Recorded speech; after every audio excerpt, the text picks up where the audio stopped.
mu bakansala namwe abakulembeze abalondebwa ne mulowooza nti tubawadde bugagga tubadde genda kulya gwe obwesigwa bw'abantu bakuwadde n'obanga abakuwadde ekyamaguzi n'okikwata n'osiba ettaayiyo n'ogenda ewa Museveni n'ogamba nze gwe basindise kati ntemera ebyo tebijja kukola nabawooninga ne bagamba sigenda kubiikirira muntu yonna kobeere mukwano gwange otya kobeere ng'oli mulungi otya kobeere ng'ofaanana bulungi kobeere wa kitiibwa otya sigenda kubiikirira muntu yonna. Nkwaniriza munnaffe omulungi atulaba ku Kyaggwe TV. Webale nnyo gy'otuusaako engalo. Lunaku lwa Sande ennaku z'omwezi ziri 3 omwezi gwa kusatu omwaka 2024. Nze Richard Sentai muzzukulu w'Eryasafu waffe Nakasongola tuzze n'enteekateeka ayitibwa Nze nga bwe ndaba. Program Nze nga bwe ndaba tugenda kubeeranga nayo lunaku lwa Sande era nga tukubaganya ebirowoozo ku nsonga enkulu eziba zitambudde mu sabiti ennamba zetulowooza nti ziba za muzinzi gwe Munnayuganda osaanidde okubanga oyongera okumanya ensibuko yaazo nawa we ziri obaolyawo ziyinza kubanga zikomawa. Webale nnyo okubanga otulaba bonna w'osinziira twongera kukujjukiza bujjukiza nti ku mutimbagano kwetuli genda oteekemu Kyaggwe TV likinga sharinga subscribinga ogenda kubanga otwota buliro era by'oba oyagala okumanya oyongere okubanga obitegeera. Mu studios nina abagenyi betugenda okubanga tutambula nabo enkya y'olunaku olwaleero era nzikiriza nkutegeeze nti ku ludda luno nina Mwami John Semakula munnamawulire gwenja okugamba nti teyaganyuka as such kuba asigadde agatendeka era nga muyigiriza waago ku ssettendekero owa Uganda Christian University. Ku ludda luno nina Mwami Nsuuga Henry era naye munnamawulire ali active ensonga naye azitambuza bulungi. Bwetugenda okuba nga tutambula olunaku olwaleero nga tukubaganya ebirowoozo ku nsonga gye tulowooza nti ebadde enkulu nnyo mu sabiiti eno nga yeetaaga okuba nga yeefumiitirizibwako. Bingi ebitambudde mu sabiiti ennamba naye ensonga enkulu y'abannaffe mu kibiina ekya National Unity Platform ekimu ku ebyo ebivuganya gavumenti eno era nga kyekisinga ababaka abangi mu paalamenti ey'omulundi guno. Ensonga nno zatandise wakati obaolyawo mu kusaagirira zitandikira eri ku mutimbagano. Omanyi kakati ebintu birina engeri gye bikyuseemu. Tujja kulaba nti media eno eyaffe eya bulijjo obaolyawo radio n'ebirala ebigwa mu tuluba eryo biringa ebitakyali bya muzinzi nnyo obaolyawo nti bw'oba weegenderezza ojja kulaba nga ensonga kwesibuko jalaba nti social media erina engeri gyeteekinzeemu over. Twagala okwebuuza lwaki. Twagala okulaba bwe tuyinza okuyita obutakkaanya wabaluseewo mu kibiina ekya NUP wakati w'ekibiina okutwaliza awamu n'omumyuka owa pulezidenti waakyo mu bitundu ebya Buganda Mathias Mpuuga Nsamba. Ekibiina kigamba nti ono yafuna ensimbi eziri mu bukadde 500 okuva mu paalamenti akakiiko kali akaddukanya emirimu gya paalamenti akayitibwa Parliamentary Commission ng'akasiimo olw'emirimu gye yakola ng'akyali mukulembeze ow'oludda oluvuganya gavumenti ebbanga ery'emyaka 2.5. Nsonga zatandikidde ku mutimbagano. Omanyi kakati tulina abakulu ku mutimbagano eyo abamu abayinza okugamba nti ensonga bwe beebaluseewo ojja kugamba nti Dr. Spire Ssentongo yakikulembeddemu n'ebirala ebiri awo kuba pulezidenti ow'ekibiina ekya-NUP Mwami Kyagulanyi yasinzidde n'ategeeza nti yali ali bweru eyo ali mu kutambuza firimu yaabwe genda okulaba nga ensonga zitambula. Waliwo ate ensimbi ezafuluma obaolyawo mu bukyamu n'ebirala ebiringa ebyo era yagenza okukomawo Uganda wano okukola okunoonyereza nga ebintu bwe bityo bwe biri. Bw'atyo n'abako olukuŋŋaana lwe yayita olwalimu abakulu ab'enjawulo nga ne Mwami Mpuuga Nsamba mwali.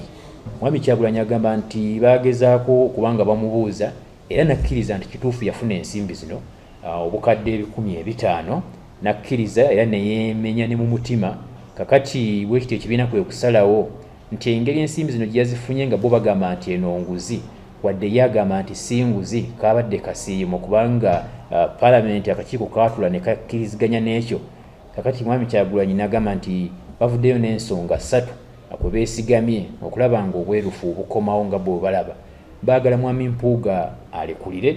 baagala azzeeyo obukadde obwo 15,000 ate era baagala yeetondere bannayuganda. Mwami Mpuuga kyagamba nti si mwetegefu kukikola olw'ensonga yagamba nti talina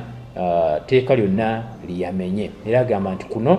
kulinga kumulwanyisa. Awo tugenda otandikira nze ne bannange tukubaganye ebirowoozo buli omu atubuulira ensonga nga bw'aziraba kusinziira ku nteekateeka yaffe nze nga bwe ndaba. Nzikiriza nkuwe ku mwami John Ssemakula akubuuzeeko. Buuza nyabo ne basebo abatulaba ku TV yaffe eno Kyaggwe TV ey'omuntu wa wansero wa bulijjo bane mbalamusiza mwebale kubaayo era mwebale kulemera ku mukutu guno kubanga bulijjo n'ekyamagezi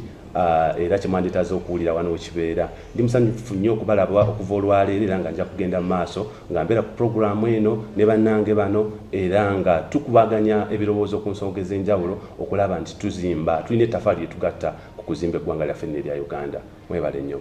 Webale nnyo webale ddala. Mwami Nsubuga nawe kuuza ku bantu sebo. Yes, amanya Henry Nsubuga nga ndi musajja wa mawulire nga emirimu njikakkalabiza mu kibuga kino eky'Emukono.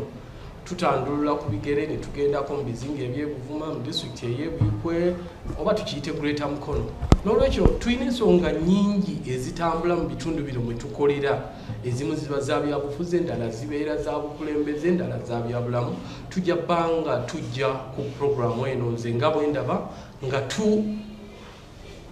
tugaayagaaya mu nsonga ezo. N'olwekyo omutesitesi wa puroguramu eno Sentayi nange omukisa guno ngweyanzizza. Weewaawo era tusanyusa obalaba mwebale nnyo mwebale ddala kufissaawo kadde ne mujja tubeere nga tukubaganya ebirowoozo lunaku olwaleero. Twagala osaasirako Obuganda olw'ekyo ekyagwawo mu kika eky'endiga omutaka Jjajja Lwomwa Engineer Daniel Bossa eyabula naye lunaku olwaleero agenda kubanga aterekebwa oluvannyuma lw'omutaka omujja okubanga yalondeddwa area lujja lwasi buuza abo. Kale awo tuli mwami John, ensonga zino nga bwe zitambula abakulu bagamba nti buno bulyake wennyini, omukulu agamba nti kaali kasiimo. Parliament n'abadde ndaba mwami Kwisa Obore agezaako okutangaza n'agamba nti mwami Mpuuga kano kaali kasiimo olw'emirimu gy'akoledde Parliament era kaali kamugwanidde. Simanyi oba tulina buzibu bwa kutaputa kikolwa ekyakolebwa oba simanyi gwe bw'obiraba. Omukubiriza mwami Sentayi neyanzego okumpa omukisa guno okuba nti ntangaza ku nsonga eno ey'omugaso. Mpozi kyesoogedde bulungi nga sinnatandika nga bombuuziza seyanjudde bulungi kimala. Nze John Ssemakula nga ndi musomesa ku Uganda Christian University nsomesa abayizi abakola amawulire ate ng'ekyo kijjaawo nze nkulembera department abayizi bano mwe basomera amawulire so nga ate ndi muyizi asoma amawulire ku ddaala erya doctorate oba erya PhD. Kale bwe mba njogera ku nsonga zino nzogerako n'obumanyirivu bwe nadooza nti bwa kitalo ddala kubanga n'ebyensoma bikwatagana ku ngeri ki amawulire gye gayinza okukozesebwamu okuzimba democracy mu mbeera ez'enjawulo okusingira ddala mu nsi zaffe zino ezikyakula. Kakati muganda wange ensonga gy'ombuuzizzaako eno ensonga ya mwami Mpuuga ne ssente zino ezaamuweereddwa. Muntandikwa nja kugamba nti ndowooza ssente zino okumuweebwa erabika si y'ensonga kubanga pali ensonga enkulu ekiri awo kubanga Parliament erina obuvunaanyizibwa okuba nti esobola okugaba ssente zino mu bantu ab'enjawulo. Kakiiko aka Parliamentary Commission kasobola okukola ekintu ekyo so teyandibadde ensonga nkulu naye ekikulu ekiriwo nti ssente zino tezaayita mateeka matuufu ddala okulaba nti ziweebwa mwami Mpuuga olw'ogwo omulimu gwe yali akoze eki akoledde Parliament oba akoledde eggwanga nga leader of opposition kubanga wandibaddewo amateeka agalambika nti omuntu bw'ayingira bw'afuuka leader of opposition alina okufuna ensako efaanana bweti era bw'avaako abubwa miliyoni 5 ne zibanga za kumwebaza olw'ogwo omulimu ogukoleddwa. Kakati agamateeka tegaliiwo wetwogerera ne mwami Mpuuga we yafunidde ssente ezo amateeka ago tegabaddewo era tegaliiwo. Kakati ate amateeka ago bwe gandibadde nga tegaliiwo nandowooza ndowooza nti kino kye kyandibadde kikolebwa Mpuuga okusobola omwami Mpuuga okusobola okweggyako omusango ogumuvunaanyizibwa ekibiina kyo olwaleero nti bwe bandimugambye naye naaba nga abadde mu nteekateeka zino ez'okuwa miliyoni zino 5 bwe bandimugambye nti zikuweereddwa yandizeeyo mu kibiina kye n'abagamba nti mumanyi bannange pulezidenti wange omwami Robert Kyagulanyi n'abakulembeze abalala sekretary general n'abalala bonna n'abagamba parliament yampadde miliyoni 500 nga neebaza omulimu kubanga waliwo etteeka erikwatagana ku engeri abakulembeze gye bafunamu ebirabo okuva mu bantu ab'enjawulo mu bibiina eby'enjawulo etteeka lino ligamba nti bw'ofuna ekintu kiteeka okubanga kiriko levels ziriko sente ziriko wezikoma oba value y'ekyo ekirabo eteeka okubanga eriko weekoma naye ate zino sente zizo zirabika zasusse kuva lewe erina okuba nti ekoma naye bw'omala okufuna ekirabo ekyo okuva mu bantu aba bulijjo oba ebitongole eby'enjawulo olina okugenda n'okyanjula oba tugambe kati nze nkola ku Uganda Christian University wevaayo omwana omuyizi nampa ekirabo ekisukutugambe kibeere nga kya sente n'akimpa nti kya miliyoni oba nampa oba emmotoka then nina okugenda n'enjanjula mu bakama bange ne mbagamba nti waliwo omuyizi bwe mbanga njikkiriza waliwo omuyizi bw'ati yampadde ekirabo kya mmotoka era yiino bakama bange ne baŋŋamba nti gikozese bw'oti oba gireete ebeere nga university yekola ki yegikozesa oba gikozesa bw'oti ne bw'oti nemba nti sobola kukozesa mmotoka eyo bakiraba ekyo kimpeereddwa kwegamba kusasula muyizi oli tugambe nga nti muwa makisi ez'obwereere obanga muyamba okuyita ebibuuzo kati ne mwami Mpuuga bwabadde buvunaanyizibwa bwe okuvaayo n'agenda n'ayanjula ekirabo kino kyafunye eri bakama ba aba NUP n'abagamba nafunye miliyoni 5 nga parliament yezimpadde era bazimpadde okubanga bakola ki nga banneebaza mwami Mpuuga ekyo teyakikoze n'abanga yakoze ensobi eyasookedde ddala ennyo eyasookedde kuba ate nga y'amaanyi kubanga singa yakikoze abantu bali tevaayo muntu abali kumugamba mu kibiina kugamba nti Mpuuga yafuna ssente mu mbeera ey'amankwetu etali ntuufu naye ekyo n'atakikola katono nnyo mwami John tolowooza nti wano waliwo oba oliawo omutima ogw'okweyagaliza kubanga nti mwabatudde mumwegerekedde n'okwegerekera nti onaafune kino onaafune kiri amazima kyo kirabikirawo nti waliwo embeera ey'okweyagaliza ate bw'ogezaako okukwata embeera ey'okweyagaliza n'ogiteeka mu mbeera ey'ekibiina kya NUP mwe kiri olunaku lwaleero olabira ddala nti waliwo kwegamba ensobi y'amaanyi mu mbeera ey'okwagala okweyagaliza okufunamu ssente lwaki bwe twogerera waliwo abaana n'ab'eŋŋanda z'abantu aba NUP bayita ba foot soldiers abali mu mbeera embi oba abantu babwe nga babakwata ne baggalirwa nga bali mu makomera ag'enjawulo abamu ku bo nga baafa gwe weeteeke mu mbeera mu bigere by'abantu abo ogambe nti senga mba ntudde ewange mu maka ne mpulira nti omukulembeze waffe wa leader of opposition yafuna miliyoni 500 okuva mu parliament n'azikuba mu nsawo ye n'atazanjulira kibiina nze ngenda ndowooza ntya sitandika kulowooza nti abakulembeze b'ekibiina kyaffe bonna okutwaliza wamu beeyagaliza era nti balina ssente ze bafuna bo ne baba nga babeera bulungi kubanga kino kijjidde mu mbeera nga waliwo n'enjogera egamba nti bakulembeze bano mulimu abakulembeze abali mu mbeera ennungi mu bulamu obulungi tebalina amaka amalungi bavuga emmotoka ennungi bakola kati omuntu wa bulijjo kinaakiraba n'omusaala nga bujja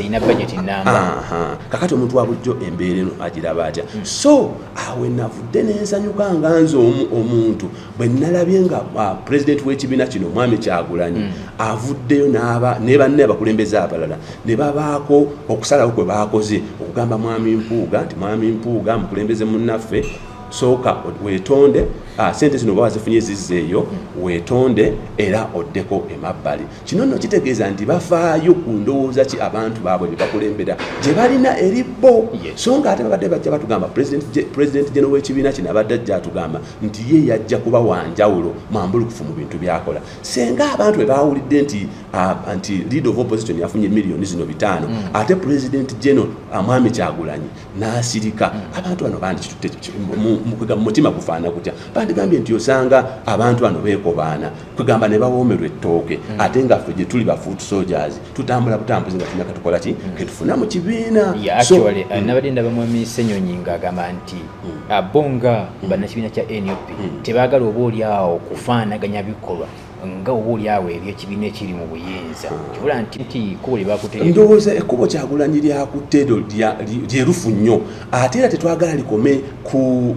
mwami Mpuuga yekka gwabaawo n'abakulembeze abalala kubanga mu statement eyo mwami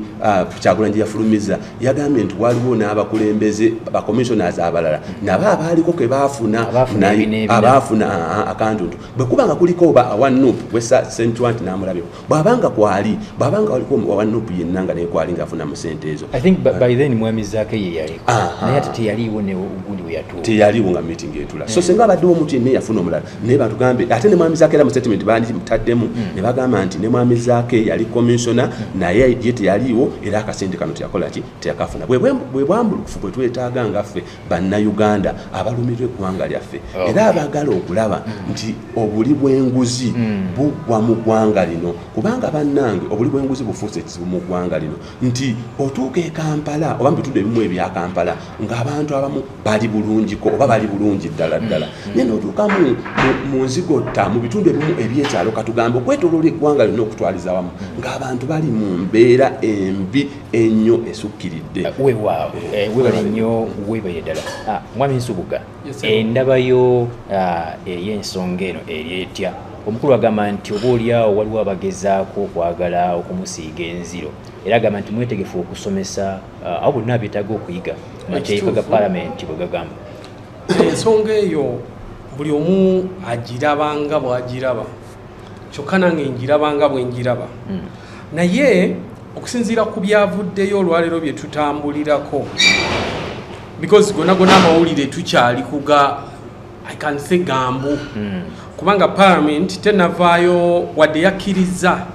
nti ddala ensimbi zino zabaweereddwa mu mateeka naye tebanavaayo na kiwandiiko kirambulukufu kiraga nti bano be baafunye ono yafunye bweziti naye era kugana amawulire ge tubadde tuwulira aga social media because olwaleero social media efuuse source of information ate ffe kwe tutambulira so tujja kigumira batulaze nti omukulu ow'ekitiibwa yatugambye no okumuyita ow'ekitiibwa kyokka kiriko bekinyiiza n'olwekyo bekinyiiza batusonyiwe naye ow'ekitiibwa Mpuuga mbu yafunye obukadde 5 waliwo commissioner omulala Sirwanyi Solomon ono MP Bukoli County Central yafunye obukadde 4 waliwo omulala Honorable Akampulira Prose Begumisa Mbabazi ono MP Rubanda District ono wabakyala yafunye naye obukadde 4 waliwo Esther Afoyochan MP w'Ezombo naye yafunye obukadde 4 ge mawulire ago ge tutambulira naye ku nsonga ya bafunye tebafunye bakoze batya principal yavuddeyo teyavuddeyo nze ndowooza ntunuulira National Unity Platform nga ekibiina ekito bebi waffe gwe tuyina kyokka nga Katonda abadde akikwatiddeko ne kiba ng'olwaleero kyekibiina ekivuganya gavumenti ekikulembedde ebirala mu palamenti unfortunately tuyinza okufuna obuzibu singa ensonga bwe ziba nga zivuddeyo ng'eno nga bwe yavuddeyo ne ziba nga zikwatibwa mu mbeera eyagala because waliwo omukulu ow'ekitiibwa Mpuuga yatugambye mbu abakulu mu kibiina bazze tebamuwuliriramu nga tebali settled ekisooka wa kitiibwa n'obuvunanyizibwa bwe obulala agamba mbu okuva lwe yafuulibwa leader of opposition abakulu era mu kibiina baavaayo ne bateekawo akabinja era nga kayita ku mikutu gino egya social media okumuwalampa okumutementeega n'ebirala bwe bityo so kakati kino bwe kivaayo nga nekiri kyali bwe kityo nga bwe kyali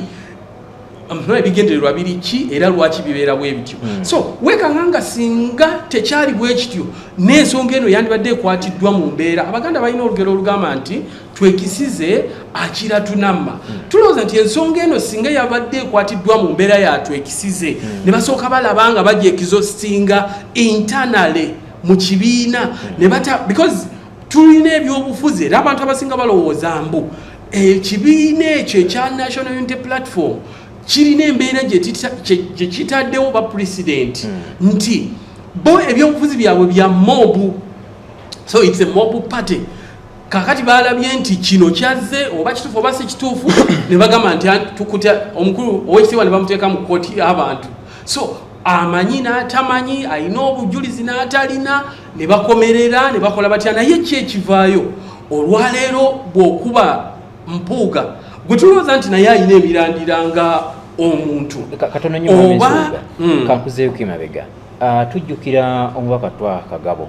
obukadde buli 40 bwe yafuna okuva mu ofiisi gye yasooka okugamba ati n'amaana abyegaana twalaba engeri ey'ensonga gye yakwatibwa ne bamugamba sookozeeyo ssente ne bamuwaawo kaakadde n'ebyaliwo byonna tulaba nti ne wano kyakoleddwa kuba nalabyeko statement mwami Kyagulanyi ng'agamba nti mu meeting eyasooka twatuula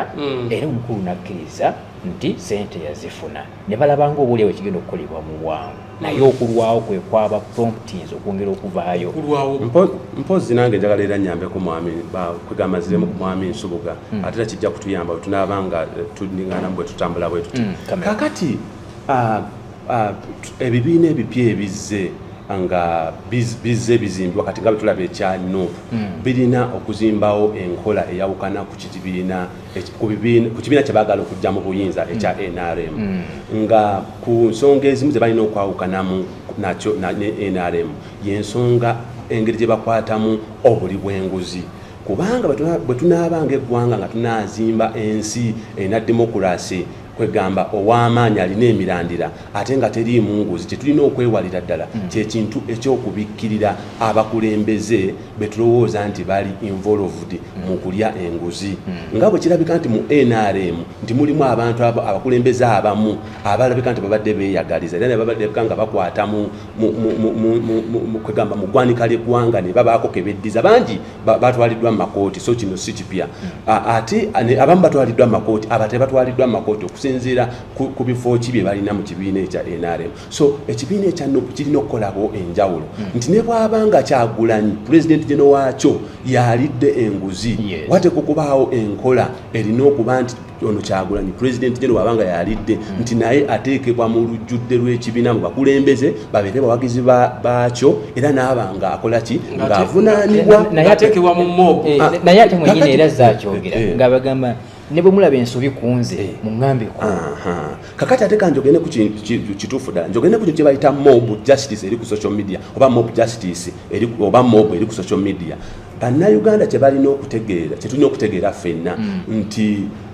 emabega eri nga tunafuna social media waaliwo enkola egamba nti gavumenti bwe zaali zaagala okubaako kizikola ng'abakulembeze batuula kwegamba batugambye nti batudde Kampala ne basalirawo abantu eggwanga lyonna ng'amaloboozi g'abantu abakulemberwa tegavaayo kutuuka mu nsalawo eno yaki kye baagala okufuna olwaleero social media bwe yajja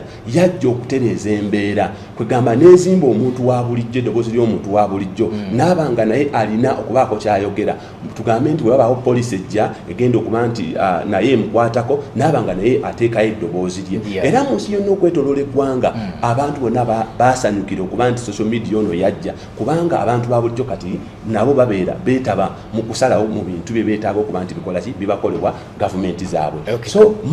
mob eno simbi mob eyamba okuzimba gavumenti oyamba okutereeza mu poliisi zino gavumenti zebeekoze eki ereeteddwa abantu baazo wabula oluusi wabeerawo tugambe abantu abamu atamanyi kukozesa social media abo ne baba nti bebaleese omutawaana naye ate kati awo omukulu ate bwagamba aveeyo n'etteeka we bamulumbira nono kakati ekiriwo nti si buvunaanyizibwa bw'abantu bano okuba nti bo beeyigiriza gavumenti erina okubayamba naye etteeka terina kuba nti lyakubakwata nobateeka mu kkomera olina kusooka kubasomesa nobagamba nti social media erina kukozesebwa bweti ne bweti ng'obasomesezza kakati ba mwami Nsereko ate bo batandikira ku level ya kola tteeka tujjeyo etteeka omuntu bw'akola social media bw'ati tumukwate tumusibe sooka osomesa abantu social media ekola etya era bayinza gikozesa batya okwekulaakulanya kubanga bingi basobola okukozesa social media nga Facebook tugambe okumanya obutale buli luddawa obw'ebintu bye balima ebikanga kasooli ng'emmwanyi n'ebirala n'okugatta amaloboozi gaabwe ku poliisi za gavumenti zebeereeta kati ekyo kirina okusooka okukozesebwa nga tonnaleeta tteeka ekyo tekyaliwo tusomesa abantu nze ndi musomesa manyi nti ekisooka kusomesa abantu then n'olyoka okola ki n'olyoka oba ng'oleeta etteeka eribakwata singa babamenye eki balina kye batakoze mwami Nsubuga yongera okuggusa ensonga yo waliwo ensonga gye wayogeddeko nti omukulu ye kamishona ye yeegerekedde ebintu bino birambikibwa bulungi. Ensonga eno bweba tebaddeewo nga Oweekitiibwa Mpuuga ye commissioner ate nga that commission yevunaanyizibwa ku kugereka ensimbi ababaka ze bafuna na oba speaker zaafuna bwe bityo mu mbeera bwetyo. So kaakati tosobola kuŋŋamba nti olw'okuba ye commissioner nga ensonga etuuse nti munanga emirimu wagikola owummudde n'olwekyo government oba parliament esazeewo nti olina akasimu k'ogenda okufuna. So ne batuula bamemba aba commission ye bakulembera ne bagereka omuwendo gw'ensimbi omuntu gwagenda okufuna. Nze ndowooza nti tekikola kiba tekimenya mateeka. So tuleme gamambu because gwe bwoba gwotemaatema okitegeera kaakati gwe ng'olya magumba kubanga tuleka olyalye leka abe bweru balye okitegeera. So banange nze ndowooza ensonga eyo buli omu ajja girabanga bw'agiraba naye nange bwentyo bwe njiraba obuzibu obulala obuliwo omukulu kye yayise intrigue kubanga ekibiina kye kimulabanga threat tekimuwuliriramu mirembe okitegeera. So bakoze buli kamu akasoboka okulaba nga bakola ki bamwekutulako. So awo wenyine so tulowoozeemu nti omukulu bingi byabadde agumidde era byabadde aserekedde okusinziira ku kiwandiiko kye yavuddeyo naye okusinziira ku nnyinnyonnyola gye yavuddeyo naye atulaga nti abantu abamu abali part of the membership ya National Unity Platform bwe bamutunuulya ekisooka wa kitiibwa ekisooka ayina ke yeekoledde ndowooza balowooza emyaka 2 n'ekitundu gy'abadde leader of opposition mu parliament afunye ebizimbe e Kampala azimbye amasomero n'ebisigadde naye omukulu yataanyiza bulungi ensonga ng'ali ku rediyo y'obujjajja CBS n'atugamba nti banange yagenda okujja mu parliament ng'avuga benzi abamu ku bakulembeze baffe bafunye omukisa ondoozi okufuna ku mmotoka ezo nga bazze mu parliament kati bw'aba tunuulira omukulu nga balaba abamu abamulabye and by the way kirala abamu balabye abakulembeze bano nga bamaze kutuuka mu bitiibwa ebyo fe ababadde babagoberera nga Oweekitiibwa aweereza emmengo tubadde tumulaba nga ali mu status eyo okitegeera. So kati abalala oli bwakulaba nga olwaleero akulaba agamba banange kakati avuga bwati kakati ayina kino. So nze ndowooza tulina okukyusa endaba yaffe ey'ebintu. Ekirala oli bw'aba yasuze enjala ayagala n'omukulembeze we naye ndowooza abe nga yasuze enjala oba abaana nabo ababe naye babe nga tebagenze ku ssomero. So ate nga tulina different statuses oli mukulembeze so tajja kubeera ate nga ggwe. Challenge gye tuyina nti oli bw'alaba oli ng'amuyiseeko alwana kulaba ng'omuntu oyo amutema naye okudda ku ttaka. Statement gye yakoledde ku radio y'obujjajja n'agamba nti bw'obeera omukulembeze nga weeraliikirira banno b'oli nabo nti oba oli awo bayinza okuba bagenda kukuyitako oba oyolekedde okugwa. Kitegeeza ki eri ekibiina kino kyetulowooza nti kiina abakulembeze abalina obukugu because abasinga basala kuva eri gye baali ne bajja wano abandi badde oba oli awo bamentaringa bano abato abaliwo. Statement eyo oyinza gitabuta otya? Nze obuzibu bwendaba mu mbeera eriwo kwe kuba nti fine but we are looking at democracy ate tulina okuwa because kati bwe tutunuulira NRM ng'ekibiina ekyokulabirako olwaleero ekiriwo mu bulungi ne mu butali bulungi. NRM bwebanga bwe omukulembeze President Yoweri Museveni bw'alengera omuntu yenna ali mu mbeera eyinza okutuula ku minzaani naye n'atuulako n'amusalira amagezi okulaba ng'amukkakanya nga bwe tuzze tulaba. Kakati ate naawe bw'obulengerayo omuntu gwe ali mu kibiina kino ekirala oba ekyopposition kyetulowooza nti twogera democracy nga tetunnatuuka mu buyinza bwe tutuuka mu buyinza ne tukola otherwise okitegeera. So kakati omukulu Mpuuga atugamba omukulu buli lwabadde ng'amutunuulira bw'ati ne bakigattobe nga bamugamba nti leero yayambadde suuti ene suuti tetulowooza nti onoosula so mu mbeera bwetyo eya uncertainty omugulu nga entebe taginyweddeemu obwa principle takoze eki kansoke nziremuko ku mwami Nsubuga amazima gali saagala kulowooza nti Kyagulanyi ye ng'omuntu mweralikirivu nnyo abadde mweralikirivu nnyo ku lwa mwami Mpuuga nti oba lulikera ku makya n'amutwalako entebe ye ensonga eriwo nti mwami Kyagulanyi omwami Kyagulanyi alinganga nga mwami Museveni oba alinganga mwami Besigye mu FDC ne Museveni mu NRM abantu bano mukama akufukako amafuta ag'obukulembeze nga bwolaba era bweyagafuka ku President Museveni ngera bwolaba yagafuka ku mwami Besigye bwatyo byagafuka ku mwami Kyagulanyi ensonga eri nti ekisooka nti senga mwami Kyagulanyi yeralikiridde mwami Mpuuga okuva ku ntandikwa ali tayinza kumulonda kufuuka leader of opposition ekirala abantu balina okutegerera ekirikkiriya senga okwata mwami Mpuuga n'omuteeka wano n'okwata ne mwami Kyagulanyi n'omuteeka wano olwaleero n'obakubako akalulu n'ogamba nti NUP mulondere babalonde ku Facebook n'aba beesimbyewo bwesimbi mulondani gwe mulowooza agendo ajja okukwata flag ya NUP mu kalulu kabiri abiri mukaaga njagala nkukakasa nti mwami Kyagulanyi akaluka n'akawangula ng'era senga okwata Besigye mu FDC ne babazeyo mu FDC eri najja nankumbi n'omuzimba ne Amuriat aliyo n'obagamba nti mwesimbewo era mwami Besigye agenda kukola ki agenda kuwangula mwami Amuriat ne bwabanga emabega we eriyo mwami Nandala Mafabi n'abalala mwami Besigye agenda kubawangula so eri abantu bamu nga bo nga mukama yabafukako amafuta gaabwe ne bwatyo Kyagulanyi bwali mu kibiina kino bwalabiko okuba nti bwali mu kibiina kino ekya NUP ekirala kyenjagala okugattako kitono nnyo nti in fact mwami Kyagulanyi abadde mugumiikiriza nnyo eri mwami Mpuuga okiraba kubanga nze mbadde ngobera kuteeseganya okugenda maaso ku social media especially ku Facebook ng'olaba nti abantu ba NUP abagoberezi ba NUP ab'enjawulo abali ku level ebeera ku social media babadde bavadda ne bamugamba nti mwami Mpuuga omulaba mwegendereze mwami Mpuuga omulaba mwegendereze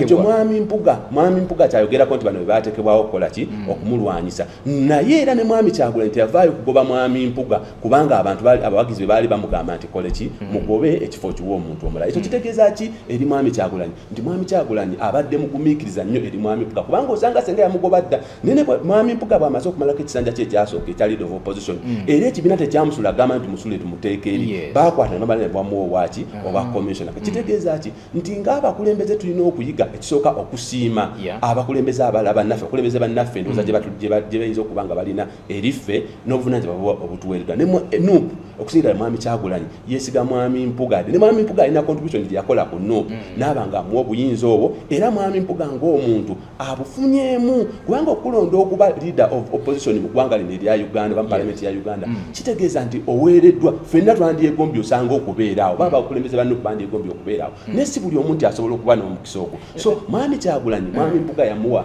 obuyinza yamusukulumya ku bantu n'amuteekaawo ekirala kenjagala nzijemu katono nnyo olyokojje kweka okuba nti mwami Kyagulanyi yalesezza ekintu kimu eky'amaanyi yagezezaako alaze nti muyizi musufu nnyo owa President Museveni n'abakulembeze abalala ba Africa osanga ab'amaanyi mu eri eyo kubanga senga tavuddeeyo kola decision kusalawo kwamangu olwayo ne banne abakulembeze bagamba nti mwami Mpuuga bw'aba alina ekyamu kyakoze tumugyewo tumuteeke wano obutakkanya bubadde bugenda kutambula okuva olwaleero paka mu kalulu ka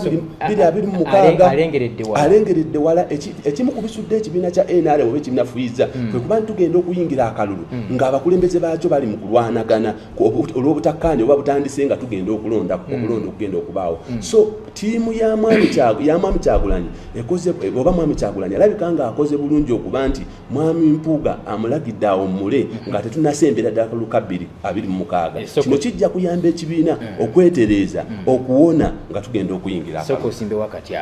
Do you have a business trip, a study tour, a vacation, or intentions of enjoying the unique tourism sites? We introduce to you Buvuma Palm Resort in Buvuma Islands, a unique place to be for all your accommodation needs with spacious cottages, well suited in a good environment, overlooking a serene ecosystem with a rare view of Lake Victoria right from your bedroom.